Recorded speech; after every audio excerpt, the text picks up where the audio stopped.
Вечером в субботу полиция начала задерживать участников акций в поддержку оппозиционера Алексея Навального в Санкт-Петербурге. По сообщениям городских изданий, речь может идти о десятках задержанных. Штаб находящегося под административным арестом политика призвал сторонников в субботу выйти на улицы городов по всей стране. Основные требования – политическая конкуренция и допуск на выборы президента всех кандидатов, способных собрать 300 тысяч подписей в свою поддержку. Елена рассчитывает, что глава фонда борьбы с коррупцией поможет пенсионерам. Ну, конечно, я за Навального, и я хочу, чтобы он не только, значит, прошел выборочную вот в эту всю ситуацию, но и стал нашим президентом. Я за Навального. Николай не во всем согласен с оппозиционером, но тоже готов его поддержать. Страну наши вожди ведут в пропасть. Мы отстаем, отстаем, отстаем и отстаем.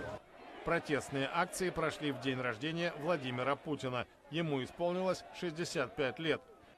По разным данным, от 6 до 30 человек были задержаны на митинге в Екатеринбурге. Позже называлась цифра в 14 человек, которых сотрудники полиции довольно жестко припроводили в автозаки. Стражи порядка не трогали людей с флагами Каталонии. На это обратил внимание оппозиционный активист Анатолий Свешников. По его мнению, предполагаемые сочувствующие каталонской независимости выполняли задание по срыву манифестации сторонников Навального. Как правило, полиция старалась не задерживать, но сегодня, видимо, им дали приказ. И на все мои вопросы относительно того, по каким причинам задерживать людей, за что, вот как сейчас ведет, вот совершенно безобразно, не знаю за что.